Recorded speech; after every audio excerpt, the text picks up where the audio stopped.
All right, we're back with Ken and Mike, and this is, I believe, we're recording episode 8 as we speak. So we've been doing this for 8 hours, guys, and I'm not getting tired. Are you? No. There's so much. There's so much.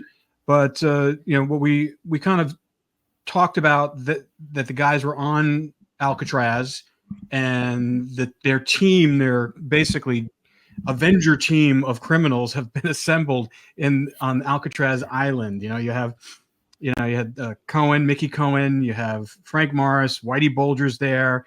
The two brothers are there now, and they're formulating their game plan. They're working on their escape.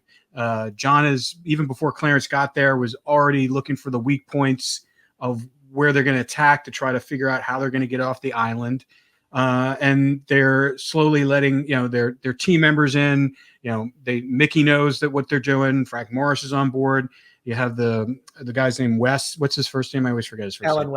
Alan West, who is moderately involved, but they're discovering that he may be a weak link, and so they're kind of keeping him at arm's length with information because not sure where he's going to go.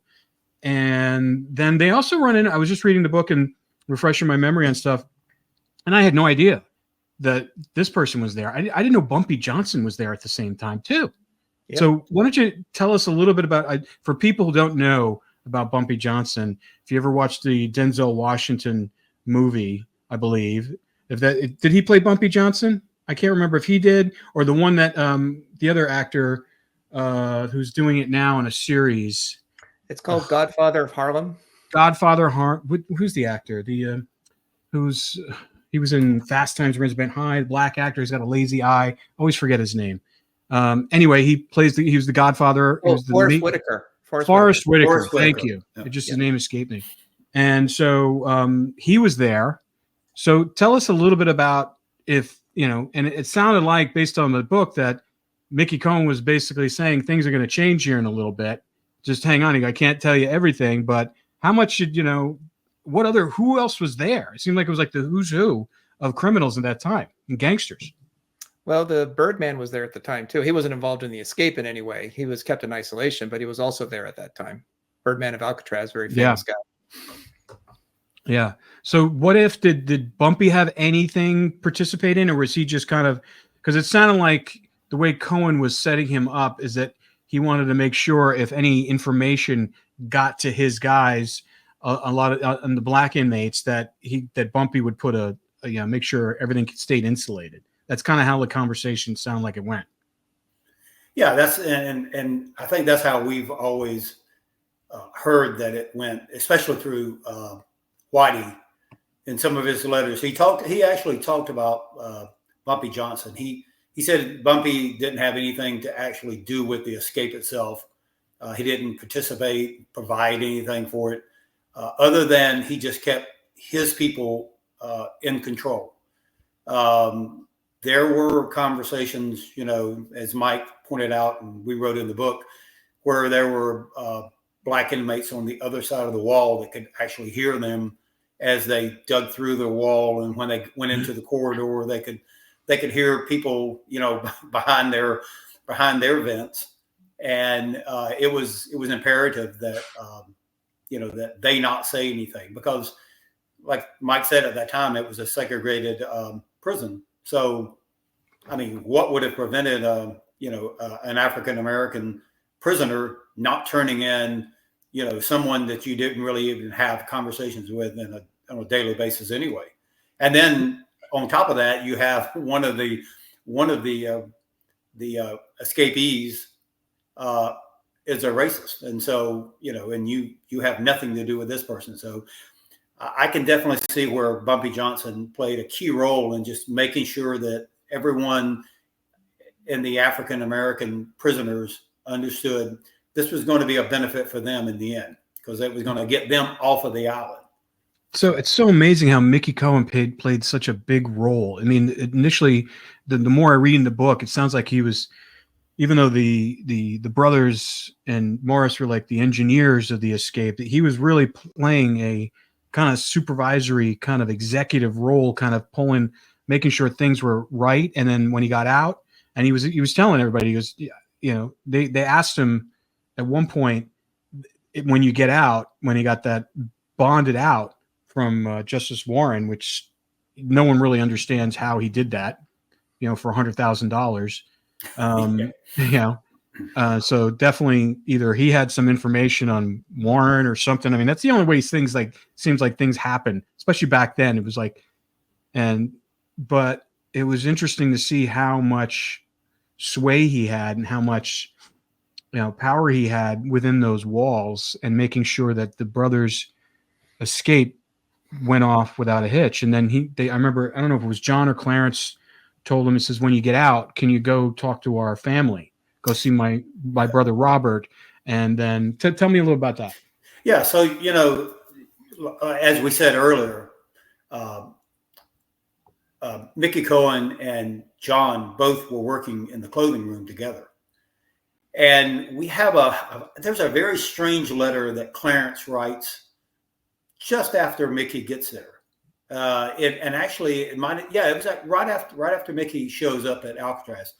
He writes my grandparents, and he asks for a picture of the house. What's so crazy about that is, like, they've only been gone for just a few years. So, and the Anglin family didn't have the money to like remodel the house every year. So I can't imagine why, when he writes this letter, he goes, I'm afraid that we won't know what it looks like. So, and he goes, can you please send me a photo of the house? It's like, why would you need a photo of the house? Well, you would need a photo of the house if you were someone like Mickey Cohen that was going to go to the house, or you were going to have someone go in your place and you were going to meet with someone. You would want to know what the house looks like before you got there to make sure you're at the right one. So, and what's also interesting is that photo wasn't in the list of the photos that were inside of that pouch that they found in the bay, which means that I know if Clarence had asked for one, he got one the next letter. It had a photo of the house. I'm no doubt in my mind. But what happened to it? Because it wasn't in the list of the photos that they took with them supposedly into the bay. So either he gave it to someone and that's how it made it out of the prison. But it does make sense as to why Mickey would have wanted some type of confirmation when he goes up to the house, or whoever he sends to meet with Uncle Man. Okay, yeah, this is the house. I don't want to go and knock on the door, and I don't know who this person is. So. That's crazy. Well, Mickey took it out. Yeah. You're exactly right. He is the one who took it out. Mickey took it out. That's fantastic. So, yeah. That's crazy. And then what I thought was also interesting is how they were still, while this is all happening inside, I mean, we're talking a short period of time. I mean, I'd love to talk a little bit about what you guys know about how Mickey was able to bond it out. And you may not know, but I'm just curious, because it seems so strange that they, the Kennedys spend so much time trying to get Mickey, and as well as all those other organized crime mobsters, and how he would able to be in. And what was out for like 6 months? It was about 6 months. I believe he bonded out in, I believe it was like in October. I think it was October. And then he comes back in April, May timeframe. Now I found this one FBI article that they did on Mickey Cohen itself, and I've been told that this was not, it must be an error, but inside of the file that I have a copy of it, it does say that he came back in January, or last part of January, and then he actually, according to this document, he bonded out a second time. So he came back, he was there for a short time, he bonded out, left again, and then came back one more time, which was right before the escape. So according to what I've talked to other historians around Alcatraz, there's only one entry that he came back. So somebody made a mistake, whether or not it be the FBI or the island made a mistake on the document and when he actually came back. So I'm looking at his cell card, and it shows that he was released on October 17, 1961. And it says on the card, appeal bond. And then he returned on May 14th of 62. So approximately, almost 7 months later. Yeah. So yeah, and he was sent back to the clothing room where John was still working. So he was in the clothing room before he left, and then went after he returned. So plenty of opportunity for the two of them to talk. I mean, I'm just speculating, but the only thing I can think of is why they would let him bond out is if they were using him as some sort of lure to get someone else. And either that, or maybe he was doing some sort of ploy, like he was going to give them some information to help them in some way, because it doesn't make sense why would a Supreme Court justice be the one to sign his bond papers? Yeah, and I mean, you're talking the Chief Justice, not Yeah. just a Right. Supreme Court. You're talking about the head of the Supreme Court. Yeah. So, why? I can't even imagine how his lawyer even got an audience with the Supreme Court to even have someone at that level sign that piece of paper. I mean, it really makes no sense whatsoever. Yeah, I mean, well, you had two very kind of clandestine figures, J. Edgar, who was still there, I believe, and then you had Dulles, who was running the CIA, I believe, at that time. Right. So, or I could be wrong on the dates on Dulles, but you have two very powerful people who have been known to kind of had some, shadowy practices that they did in order to, get things done. And they were, we knew that J. Edgar Hoover was the master of using people and they're compromising information against them. So maybe he was trying to bait someone else, or it just seems so weird for him to be bonded out at that time for that short period of time. Because even the warden, when he was on the boat and he said goodbye to him, and he just, Mickey's saying no hard feelings, and the warden's like, "Oh, well, I'm leaving your cell door open." He goes, "You'll be back." Well, and two, not only is it so strange that he left, but it's even stranger that he came back. Yeah. I mean, he had the perfect opportunity, as Whitey Bulger told him, flee to Brazil. I mean, at that time, like I said, they had no ankle monitors. They didn't have the kind of level of, security of following someone, tracking them. I mean, he could have easily just slipped out of the country and he would have been gone and he would have lived his life, free. Yeah. But for whatever reason, he allowed himself to come back.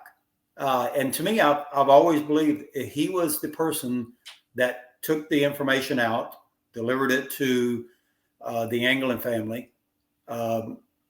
I mean, how else can you explain that my Uncle Man, when he goes to meet Alfred later, in this story, how does he know Mickey Cohen? Well, that was my question. That's my question. How does he know Mickey Cohen? How does your Uncle Man know Mickey Cohen? Yes. To me, that's the key right there. Yes. I mean, they would never know each other. No, never had. I can't even Had they not imagine been how involved? how he would have even known who Mickey Cohen was, much less make the comment to Alfred that Mickey set them up with a boat in the bay. I mean, why would he even say that? He wouldn't. It makes no sense. No. I mean, that's the one of the keys. and then whenever Fred Breezy, years later into the story, he's meeting with the Anglin family, and right beside him is his Uncle Man. And Uncle Man makes somebody ask him, one of his sisters or brothers, ask him about how they would have gotten information out like that. Yeah, I remember you saying And he that. said, I mean, out of his own mouth, he said, "Oh, you have to do is just find someone who's leaving Alcatraz, and they could carry the information out." So that's exactly what Mickey Cohen did. So. Yeah. But it is strange that Mickey Cohen had been released with a Supreme Court justice. I mean, that's in any of the research, has anyone come across anything that can explain that at all? Well, and not only a Supreme Court justice, you're talking about the head, but he's also later appointed by Johnson to head up the Kennedy assassination and what's called the Warren document. Yep. It's like, I don't know. Is there something strange here? I think there are, but that's me. That time of in American history is like we still don't know it because they still won't release those records. No. And I remember they were every president had said the same thing. If everyone asked them, why won't you release it? And Trump was the closest one to being able to release it. And then he realized, he goes, hey, listen, if you saw what I saw, you wouldn't release it either, which can only mean one thing, that, they had him killed. Our own government had Kennedy killed, because that would be the only thing that would keep it from being out there. Well, why wouldn't you? Right. Why wouldn't you? Mickey Cohen's best friend, I don't want to say best friend, very close friend, is the one who kills Oswald. Yeah. So, and then Candy Barr, which is his girlfriend and also, friends with Jack Ruby, makes a testimony that, hey, I saw Oswald and Ruby together just days before the shooting. They had just came back from Mexico. And then she recants her story. Oh, and then just conveniently, the governor of Texas pardons her, who was in the front seat with JFK and gets shot. So it's just, all of this is just such a crazy, mixed up connection story for some reason.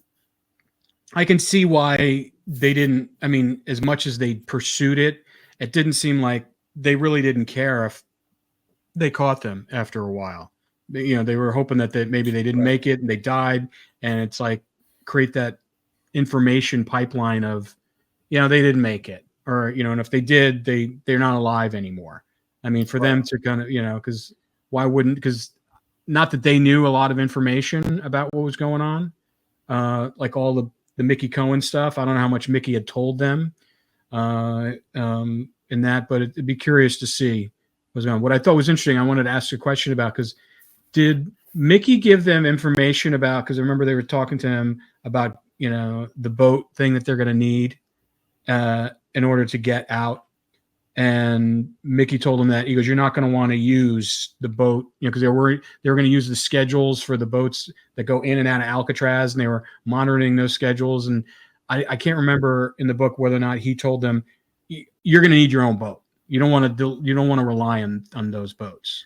Well, in the FBI report, John did talk to a few people in the prison as he was sort of kind of bouncing ideas off, and he did talk about going, when they broke out, commandeering the boat, taking the transport itself and taking it to San Francisco, and then, going into the city and, escaping that way, or possibly going down the coast, go down the California coast to Mexico.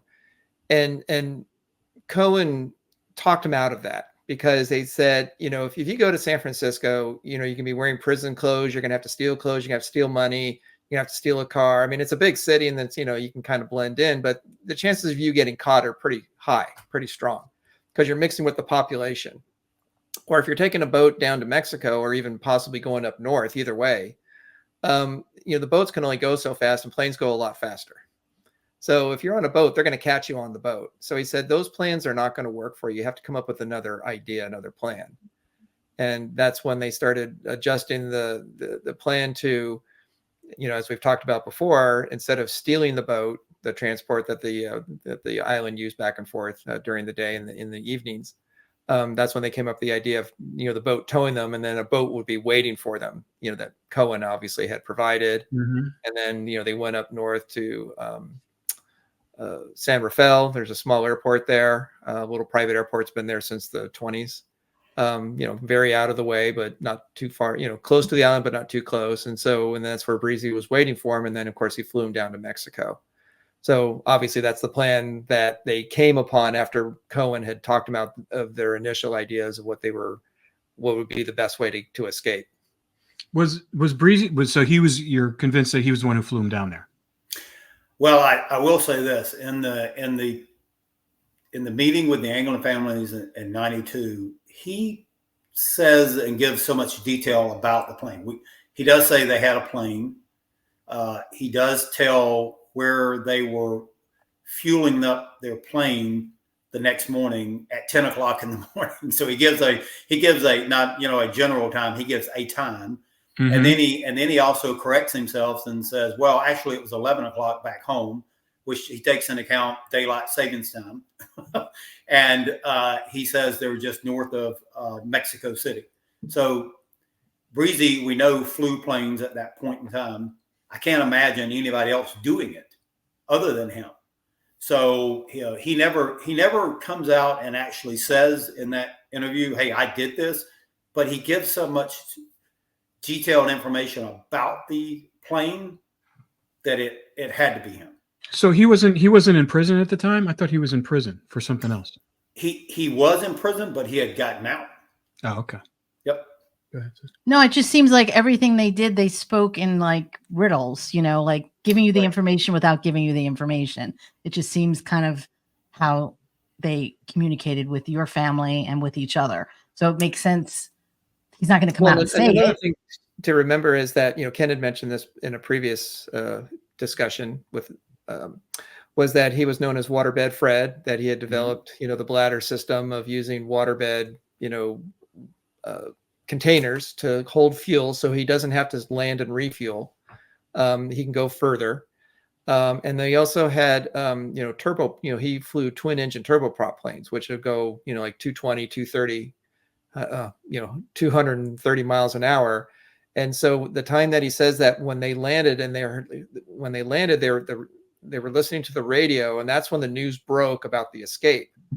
And, you know, if you do the math, if he's flying around 220 miles an hour from San Francisco to Mexico City, it would have been about that exact time that they would have landed, that the time frame that he gives, you know, mathematically they could have made it. So was there any, go ahead. I'm sorry. I was going to say the math works out. It's not like, you know, he got there in 4 hours, which is not possible. You know, they got there, it's like 10, 11 hours. I forget the exact number, but it's, you know, many hours later. And if he was flying a fast plane, which he did fly, he knew how to fly those kinds of planes.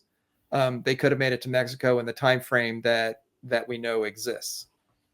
Has anyone ever looked into the manifests for those little airports in San Rafael or in Mexico City, or anything where they could have landed or took off from? I mean, there should have been some kind Mexico, I imagine. I mean, in San Rafael, there must have been some kind of record. It's a very, very small airport. Oh, I know where it is. I went to college literally down the street. Very rural, very small. I don't think, you know, if those records exist, I would be surprised that Fred would have officially recorded his time there. No, it was phony flight plan. Well, that's the thing. He would have just made a fake name, but it'd be interesting to see if anything. Right. He flies there. He flies there at night, you know, the night of the escape. He's there probably like 10, 11 o'clock at night, lands at the airport, you know, waiting for them to show up. And then they get on the plane, they take off. I seriously doubt he checked in with them at all. He flew in, got out. I'm sure they flew over the ocean on the way down there. Right. To stay out of, you know, probably low. And well, I mean, he was in the, when he got to Carlton 76, I mean, he was constantly flying from Tampa down to Columbia, and he was doing it without stopping. He would do it at night, and he would fly so low, you know, that he would go up under any type of radar that was out there that could have seen him. So, I mean, he was good at doing this. I mean, he was very, very good. And not only did he have that plane, but later on we find out in 76, he owned like 4 or 5 planes. He had a large group of people that were working with him, moving these drugs in and out of Colombia at that time. Yeah. So I mean, he was very well adept to flying. That's cash business, you know, cash business quick. So yeah, you can kind of see how that Mickey Cohen played that connection point to the Anglin family. The Anglin family, like I said, they were so poor they could not have done any of this other than coordinating and contacting the people that they needed to have at key places.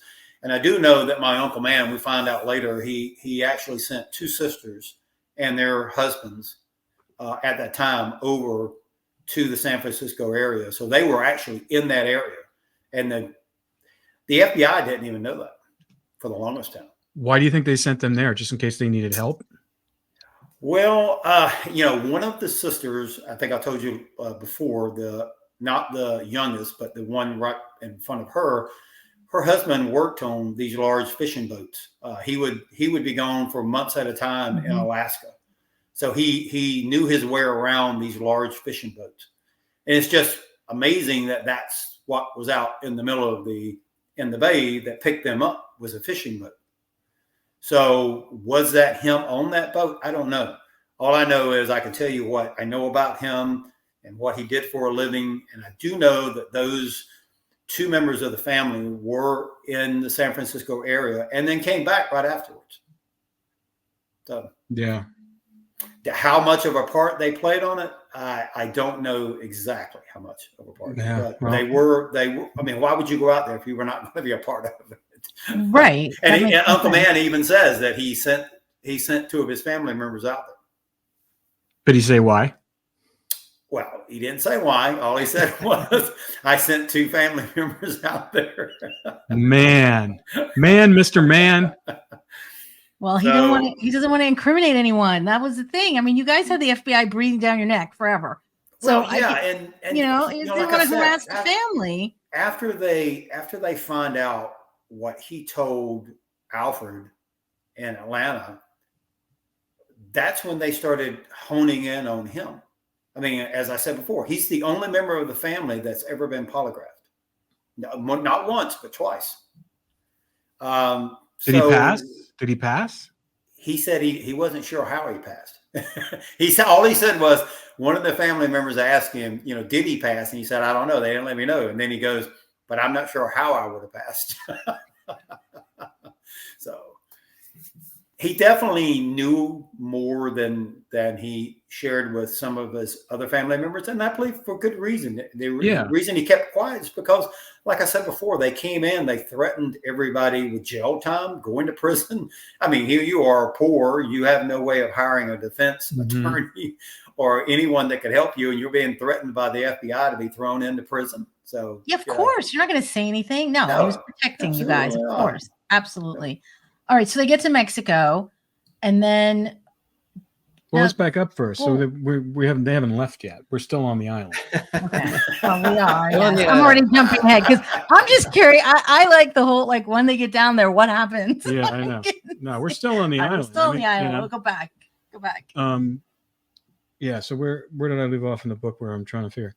So Mickey Cohen played a big role, and it was interesting. He died in 1976. So I can't remember if he died I don't think he died in prison. I think he was let out. Yeah, he was out. He was speaking about, he would travel around the country speaking about as an advocate for prisoners' rights. Yes, that's what I saw that. Yeah. So that was interesting. But yeah, he ended up living, till 1976, which I thought was interesting. And then when they were actually digging these tunnels, you talked a little bit about it, how a lot of the inmates, to me, it's just still, I'm amazed that island only, they only had 250 inmates. The fact that they were able to keep all that information and what they were doing insulated with that little amount of prisoners is pretty amazing.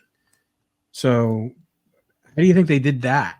Other than just, you had Mickey, who was basically, I'm sure, keeping a lid on stuff, but I don't know how you keep that kind of information really quiet with that many people. Yeah, one of the things that they did, everyone, even people who don't know a lot about the Alcatraz story, know about the raft, that they made the raft out of the raincoats, and they collected approximately 55 raincoats altogether, most of which they got from the other inmates. If you had a damaged raincoat, you can go back to the guy who's handing, keeping the supplies, and hey, I need a new raincoat. You get a few of those a year, but all of a sudden there was this huge spike in raincoat loss. So a lot of them were stolen. They would just take them. Or you would ask the prisoner, hey, can I have your raincoat? I need it, kind of thing. And he would get one, and I'd mentioned this before that, like I said, usually you get a handful of raincoats that need replacing, and you had the guy keeping a log, and all of a sudden, the months leading up to the escape, you have a request for over 50 raincoats. And that doesn't ring any alarm bells for the guy keeping the records of, hey, something's going on here. All of a sudden, all these inmates are losing their raincoats, and they never asked any questions. They just said, okay, here's your raincoat. So you have 40, 50 inmates that are at least aware something is happening. There's something in the works. Why would you ask for somebody's raincoat? That's just an odd request. So they think, okay, what are you doing with this? And so for none of those inmates to even go to a guard or start asking some questions, or, hey, I want to be a part of this. I want to get out with you guys. That never seemed to happen. So it'd be interesting to know why the inmates didn't see this as an opportunity either to get out themselves or to, like we said, be a snitch and curry favor with the guards of saying, hey, you better look at these guys. Something's going on. And then another interesting thing was, Alan West, as for all the disparaging remarks we make about him, he did do one thing that was very important to the escape. It wouldn't have happened with Alan West. First of all, he provides the files that he finds behind the cell blocks, and that's what really gives the escape legs, because now they have the means to cut through things with the files. And then because what were on the files? What were on the files? He found that they, in between the cell blocks, you have the utility corridor, and they had done some repair work on the pipes, because of the water for the toilets and for the sink. And so they brought in a plumber, and he's doing some repair work. And then they sent Alan West in to kind of clean up, because nobody liked to go back there. It was dark. There's rats. It's just not a pleasant place. It's very small. If you're claustrophobic, you don't want to go there. And he's sent there to clean it up. Well, that's when he finds the files that some inmate years before had left there in an escape plan that never came to fruition. So he tells John about it. And then that's when John starts really thinking heavily, like, okay, I think we can do something with this. Well, then later, when they come up with the plan about the heads and digging out the back and creating the fake grills, they know they can't create all these things in the utility corridor. It's just not enough room, and it's very dark. Even though John had created a flashlight, and we talked about this in a previous episode, it still wasn't going to work very well for them. And so they were going to go on top of the cell block and use that as their staging area, which they did do. Well, because of Alan West's ability to roam around the prison and kind of do general repairs, he convinces the guards that the top of the cell block needs to be painted, which he had done before. Months before, he had painted one of the other tops of the cell blocks elsewhere in the prison, and that becomes their staging area. And so there's this, it's a very well chronicled story that even Whitey brings out in one of his letters, that when they were up there to sort of oversee how they were going to paint the top area, when they finally get permission to do so, it's dirty. Dust has been collecting there for years and years. So what Alan West does is he intentionally, under the guise of cleaning the top, as he sweeps dirt over the side, and he made sure the guards were walking by, and it was landing on the guards, and the guards are getting mad. What are you doing? How come it's so dirty? And he says, well, I got to clean the area before we can paint it. You can't paint something when there's dirt, because the paint won't stick. And so he says, well, you can't keep causing a mess. So he said, well, how about if I hang some blankets over the bars so we can clean up, and we can, paint without causing any mess? And the guard says, yeah, that's a good idea. We'll do that. Well, this goes on for 2 months. So for 2 months, they are painting the top of the cell block, and not one time did the guards ever go up to the top to inspect the area. Had one guard looked, that was it. The escape is over. All their stuff was there, and they never would have gotten out. So again, there's just this lack of curiosity of something's not right here, but we're not going to question it. Yeah. Well, it was the ego of the island saying no one's going to get off, so they just assume, where are they going to go? Right. So, well, and two, yeah, exactly. They probably are thinking, okay, even if they got out of their cell and they made it down to the water, where are they going? Right. I mean, how are they going to get past the ocean, the bay? So, yeah, I'm sure they probably were thought, even if they got out, we'd have found them. In fact, they even looked for them eventually one time in the caves that are just, on the north side of the island. They thought for sure they went there, because they couldn't even fathom that these men would have actually tried going in the water, especially at night, and trying to get off the out of the bay. We actually have a photograph in the book of boats searching the caves at the perimeter of the island. That when they were looking for them, they had the helicopters flying overhead. You have the boats scouring the bay, and some of them were just looking in the cave, because there was an inmate years before that escaped, gets to the water, doesn't know what to do after that. He didn't really think it through very well, so he hid in the caves trying to formulate a plan.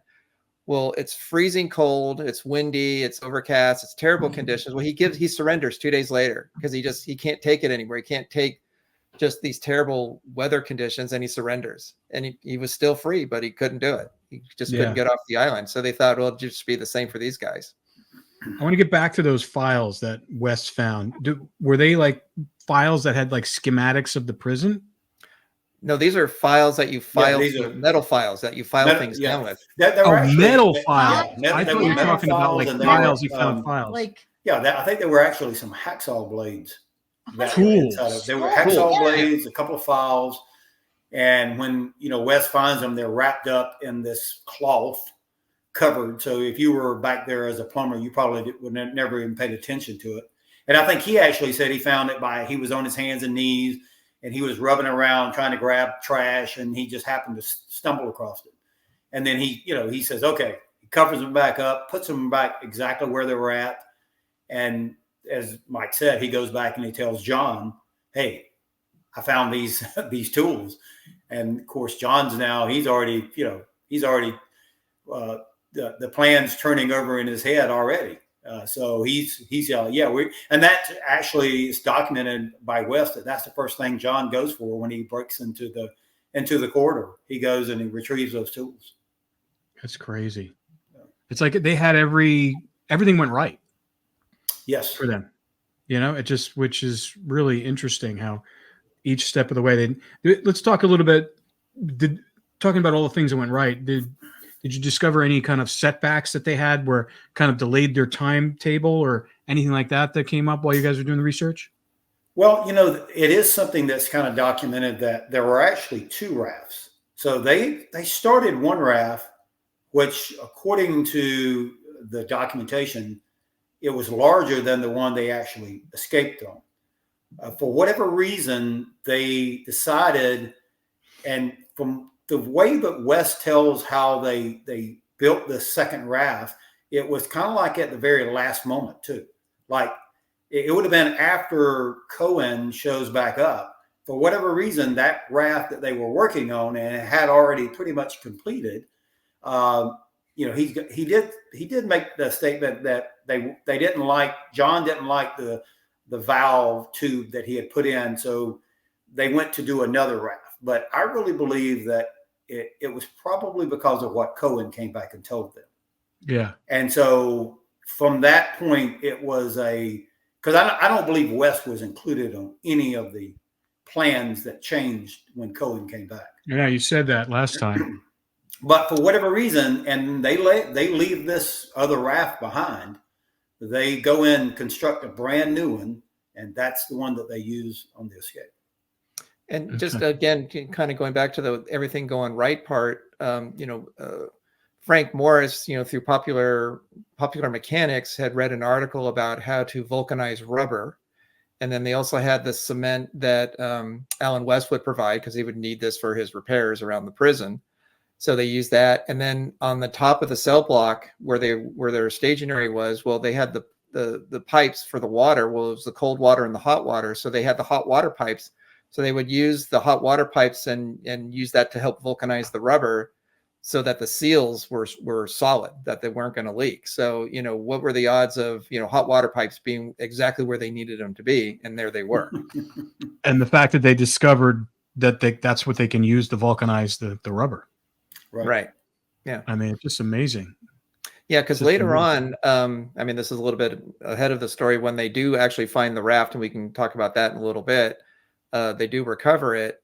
It says that the raft was towed back to Alcatraz, that it wasn't put on the boat, it wasn't deflated, that they towed it back. Well, if you're towing something back, that means it's still floating.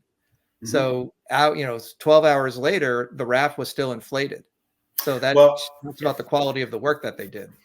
Well, and also too, when they towed it, that means that the front of the raft had the ability to have an attachment to it.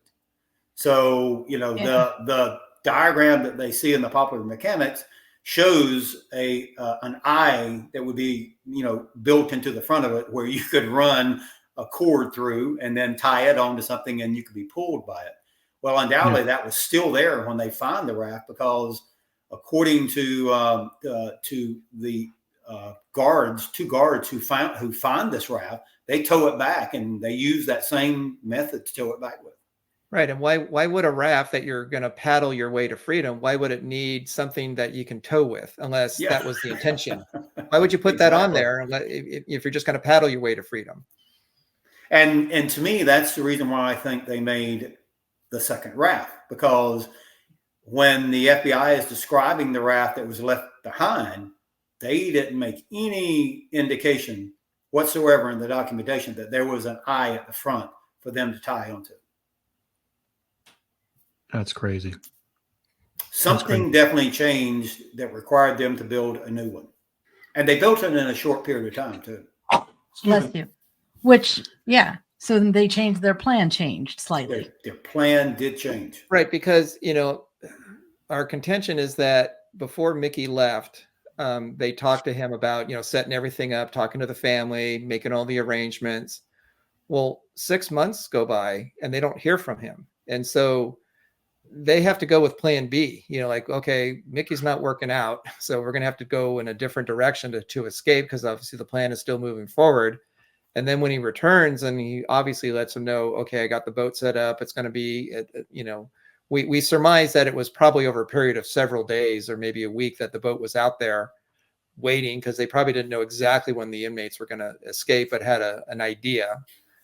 And so when he comes back and gives them the information about the boat, like Ken said, that's when the plan altered. We're going with the boat towing plan, and we need the raft that's going to accommodate us, because the other raft wouldn't have worked for them, or obviously. And so where did they fashion this raft? Was it done in the clothing room? Oh no, it was done on top of the cell house, up where they were painting. I mean, they took all of the equipment up there. So they were just stacking everything where they were going to need at the places where they were going to make. So yeah, later on, when the FBI is investigating and had taken over the case, they go up there, and of course they find a life preserver that was there. They find the other raft, which it's kind of strange about that other raft, the first one. Wes kind of gave the impression that it was partially completed, like they didn't actually get all the way to the completion of it. Mm-hmm.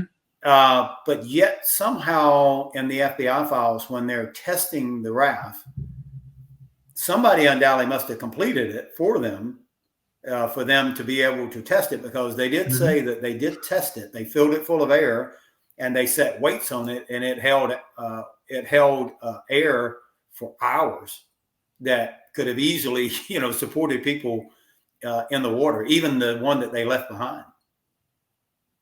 That's crazy. So, yeah, it's what they built is just totally amazing.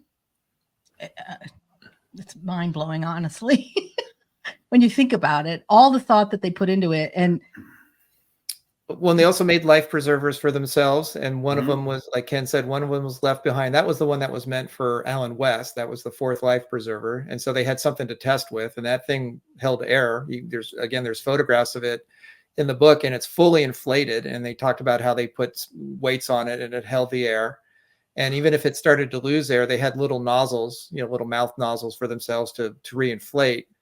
So, we also talked previously about, because of Whitey telling them to create wetsuits for themselves to protect against the cold water. So they had wetsuits, they had the raft, they had life preservers. The raft was later recovered, still fully inflated, and yet the official conclusion by the government was, well, they all drowned. Right. Well, with all these precautions that they took, how do you fall in the water with a life preserver on, but you drown? And they can swim. They're swimmers, so they're very good swimmers. Very well. And the one life preserver they find later on, actually I think it was two, but one that they found that had been damaged, had a cut in it. They for some reason they labeled and said it was Frank Morris's. Well, why? I don't know. You could see teeth prints in the valve where whoever had it in their mouth was keeping it, with their teeth. But after they repaired the hole on the vest and they fill it up again, it holds air for like over 45 minutes. But the weird thing about this vest was it was still tied in the back. So it was one of these kind of life preservers that you would put it over your head. It had a cord in the back that you could tie it together. Okay. So it was tied in a knot. But so they're wanting you to believe that there was something happened to these men. They all drowned. Well, somehow it's still tied, and Frank slips out of it, or one of whoever was wearing it slips out of it, and it floats, up to the surface and onto a beach. But yet the body is, drug out into the bay somewhere. I mean, if it's still tied and you have it around you, how did you come out of it? Yeah.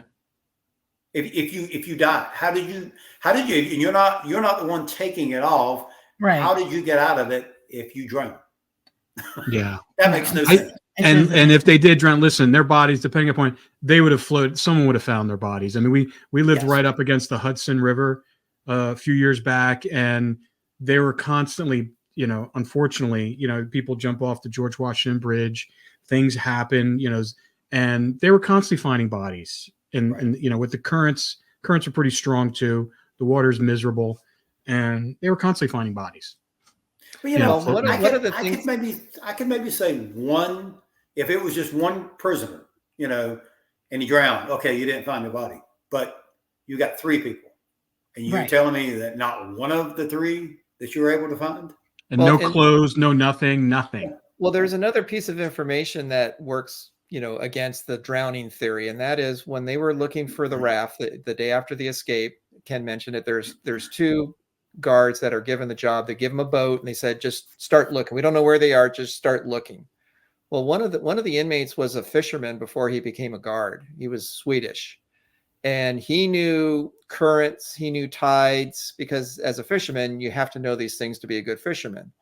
And so so they have this information, they have the tides, they have the charts and so forth. And he starts thinking about, okay, this happened at, around midnight the night before.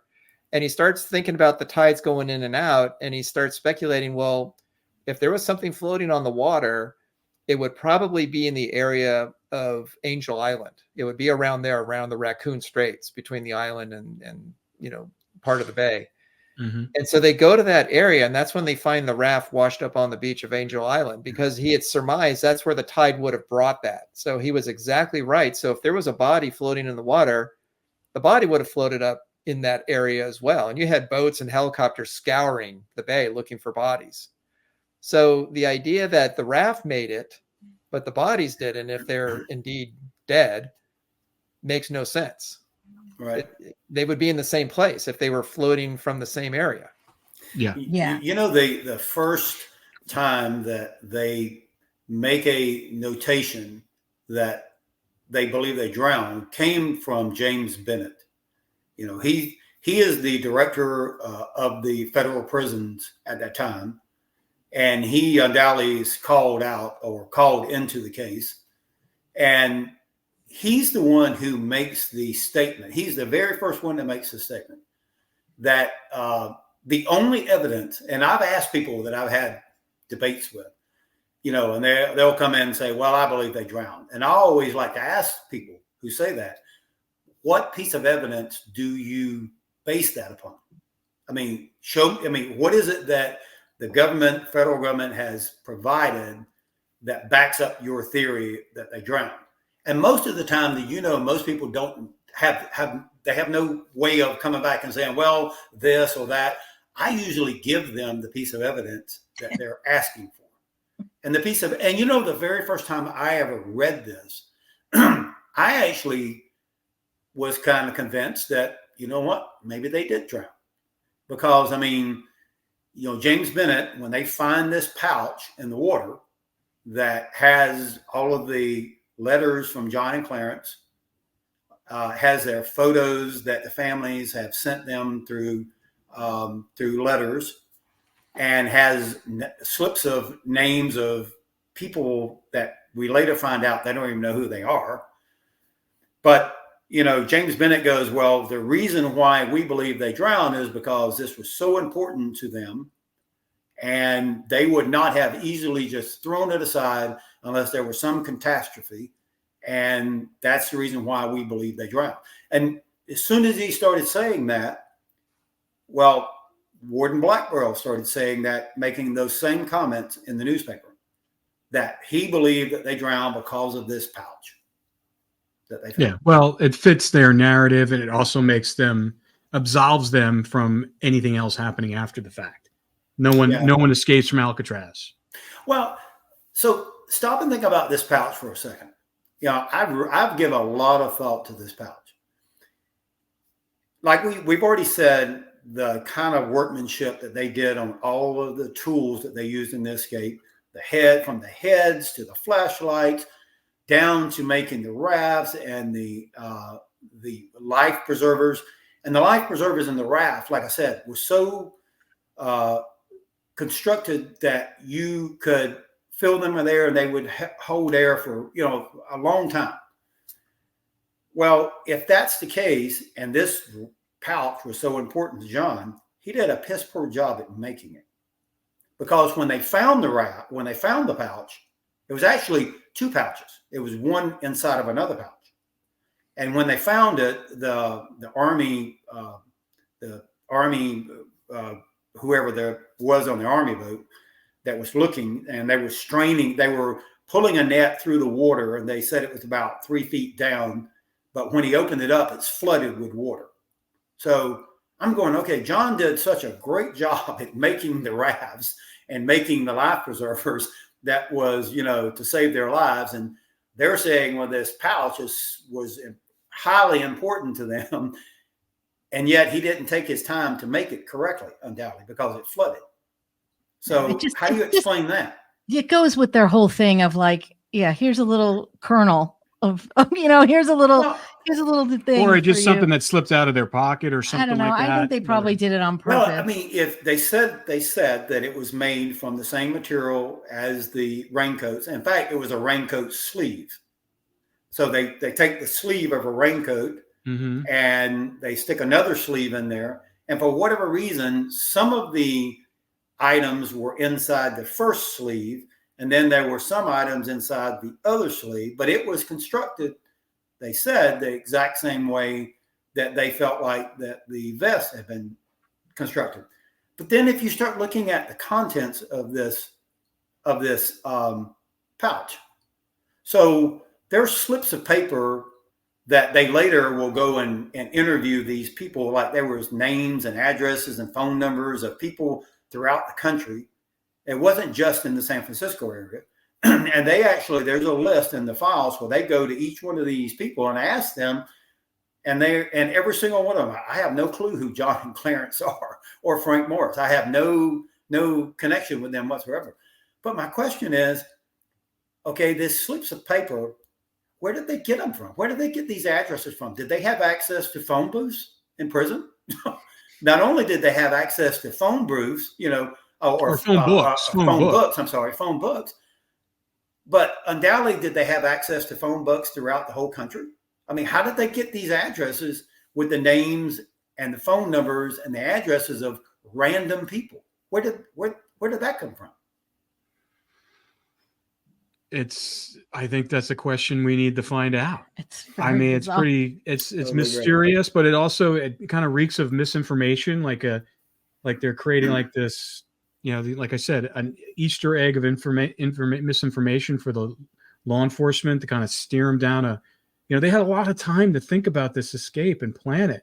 And, what I want to do next time is I want to get into the amount of time it took them to do all this stuff, how much time, each day did they have working on this, and because I've read in some of the book where they had some close calls while they were doing it, and yes. I'd love to, and where it could have exposed a lot, but this is, like I said, it's still, like I said, we're still on the island, yes. And it's still so much more to talk about.